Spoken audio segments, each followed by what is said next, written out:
Kurban Bajrami, kafshët që lejohet të priten.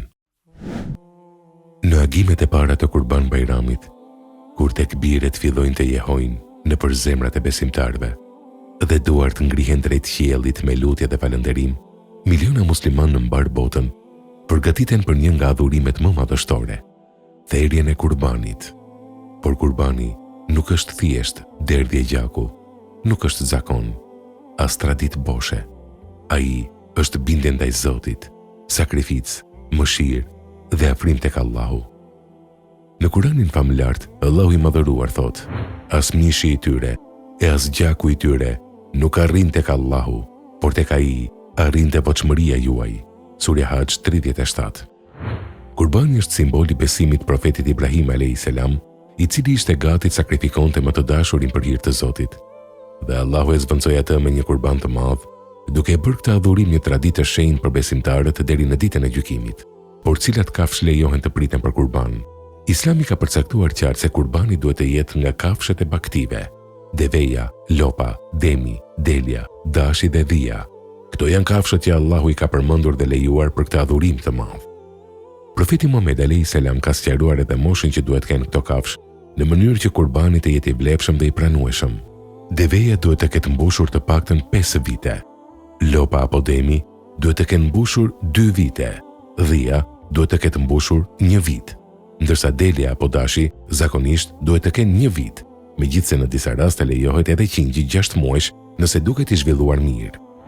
Kafsha duhet të jetë e shëndetshme, pa të meta të rënda, jo e verbër, jo e çalët dhe jo tepër e dobët, sepse Allahu t'i ofrohet më e mira, jo ajo që njeriu nuk e dëshiron për vete. Ka edhe një urtësi të bukur në Islam.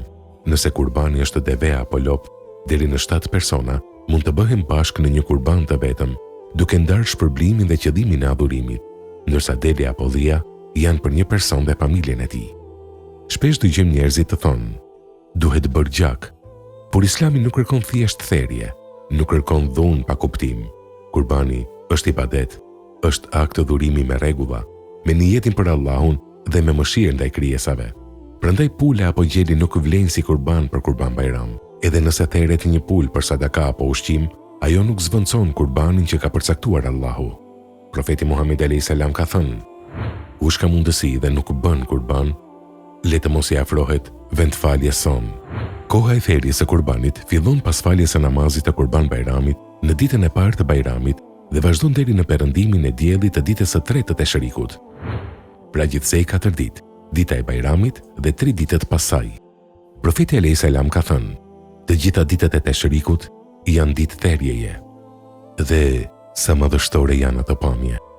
Familje që mblidhen bashkë, fëmijë që mësojnë kuptimin e sakrificës, të varfër që gëzohen me mishin e kurbanit, zemra që zbuten, lutje që ngrihen drejt qiellit. Sepse kurbani nuk është vetëm therje një kafshe, është therje e egoizmit, e kooperacisë, e mendimadhësisë. Është kujtesë se gjithçka që kemi është nga Allahu dhe tek ai do të kthehemi. Le të mos harrojmë se Allahu nuk shikon madhësinë e kafshës son, por sinqeritetin e zemrës son. Dhe ndoshta një kurban i bërë me devotshmëri, lot në sy dhe zemër të pastër mund të bëhet shkak për mëshirën e Allahut në këtë botë dhe në tjetrën. Kurbani nuk është thjesht derdhje gjaku. Ai është sakrificë, falënderim dhe afrim tek Zoti i gjithësisë.